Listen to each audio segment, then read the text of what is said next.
안녕하세요 시청자 여러분, 이시타부 최봉규입니다. 오늘은 사람의 관념 형성에 영향을 미치는 빅테크의 세뇌술에 대한 이야기를 해보려고 하는데요. 최근 에포크타임스에서 보도한 칼럼에 따르면 우리가 매일 보고 듣는 것들이 관념을 형성하는 데 큰 영향을 미칠 수 있다고 합니다. 중국의 동영상 공유 플랫폼 틱톡이 미국 사회를 잠식하고 있다는 사실은 여러분도 언론을 통해서 잘 알고 계실 겁니다. 틱톡은 중국 바이트댄스가 2017년 출시한 숏폼 컨텐츠 SNS죠. 15초에서 3분 사이의 짧은 동영상을 공유한 플랫폼인데요. 미국인들의 방대한 개인정보가 틱톡을 통해 중국으로 넘어갈 수 있다는 우려 때문에 데이터 보안에 대한 문제점이 그동안 끊임없이 지적이 되어오고 있었습니다. 데이터 보안은 왜 그렇게 중요할까요? 전문가들은 차세대 과학기술과 산업을 선도할 인공지능 AI 기술은 데이터를 기반으로 이루어진다고 합니다. 그만큼 데이터 보안은 단순한 개인정보를 넘어서 국가의 안보와 인류의 미래를 결정할 수 있는 아주 중요한 요소로 떠오르고 있다는 점 때문이죠. 틱톡 측은 미국인의 데이터를 중국 당국으로 전송하지 않겠다고 이전 정부에 약속을 했었습니다. 하지만 이 약속이 지켜졌는지는 의문입니다. 틱톡의 모 기업인 중국의 IT 기업 바이트댄서가 해당 데이터를 직접 볼 수 있기 때문이죠. 얼마 전에도 바이트댄서가 틱톡을 통해 수집한 데이터를 임의로 사용한 사실이 드러나서 논란이 된 적이 있습니다. 이처럼 현대인은 빅데이터에 의해 자신의 모든 데이터가 노출될 위험에 놓여 있습니다. 그런데 이보다 더 큰 문제가 있습니다.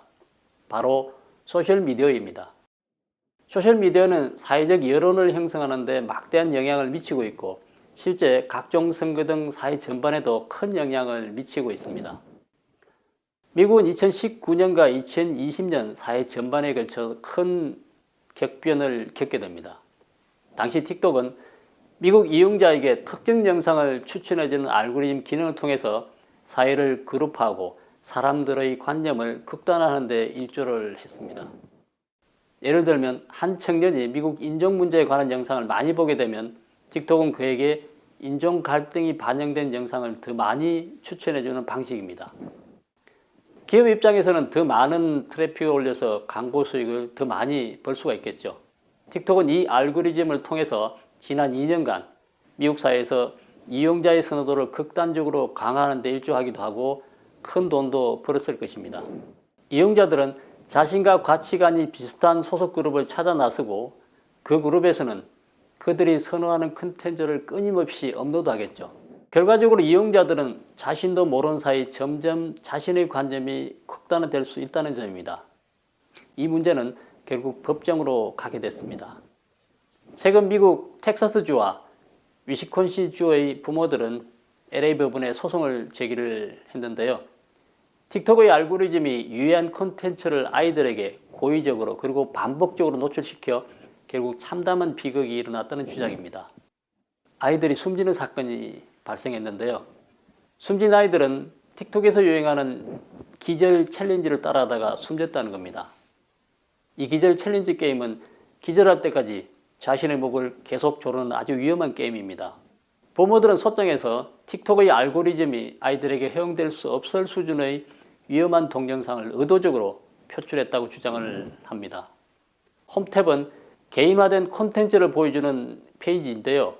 알고리즘이 사용자가 관심을 가질 만한 영상을 보여주는 콘텐츠 추천 시스템입니다.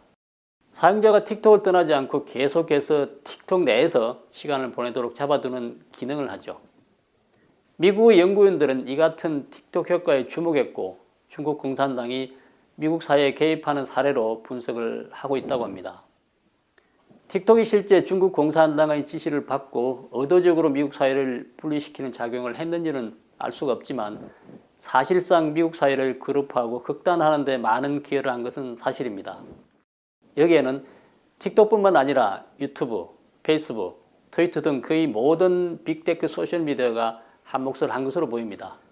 어쩌면 이것은 지난 10년 동안 빅테크 기업들이 끊임없이 발전해온 데 따른 필연적인 결과인지도 모릅니다.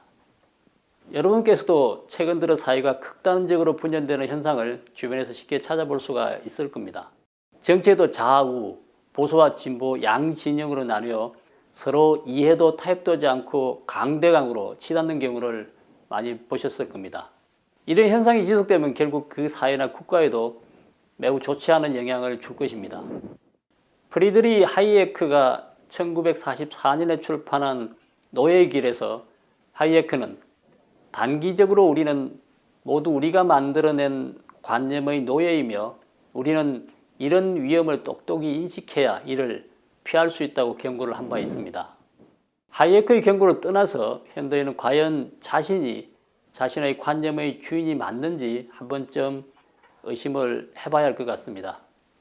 빅테크 시대에 살면서 자신도 모르게 AI가 자신의 머릿속에 인위적으로 형성해준 관념이 자신을 지배하고 있는 것은 아닌지, 통제당하고 있는 것은 아닌지 생각을 해보시기 바랍니다. 아니라고 자신 있게 말할 수는 없을 것입니다. 썸뜩한 기분이 든다고 하시는 분도 있을 겁니다. 에리 프롬은 그의 저서 자유로부터의 도피에서 인류는 사회관계를 통해 일종의 자아를 형성한다고 말했습니다. 여기서 자아는 진짜 내가 아니라 나는 이런 사람이어야 한다는 일종의 사회적 인격 설정이고 우리는 이 설정에 따라 생활을 한다는 겁니다. 프롬과 하이에크 두 사람 모두 자유의 본질에 대해 큰 관심을 가졌던 고전 자유주의의 태가들이죠. 프롬은 일반적으로 우리가 생각하는 자아는 사실 일종의 가상에 불과하다고 주장을 합니다. 그런 이런 가상이 때로는 매우 위험한 작용을 한다고 경고하기도 했는데요. 다름 아닌 인류를 전체주의 지배사회로 가게끔 만들 수도 있다는 겁니다. 사람의 관념은 환경과 집단에 의해 좌우되기도 합니다. 디지털 시대에 살고 있는 현대인의 관념은 소셜미디어의 AI 알고리즘에 의해 자신도 모르게 변화될 수 있다는 겁니다.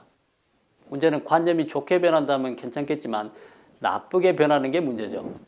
이런 외부 자극이나 주입된 관념에 흔들리지 않고 주체적으로 자아를 형성하고 사고할 수 있도록 하기 위해서는 올바른 원칙들을 잘 지켜나가야 할 것 같습니다. 오늘 방송은 여기서 마치도록 하겠습니다. 더 좋은 방송으로 다시 찾아뵙도록 하겠습니다. 구독, 댓글, 좋아요를 누르시고 지인들과 공유하시기 바랍니다. 감사합니다.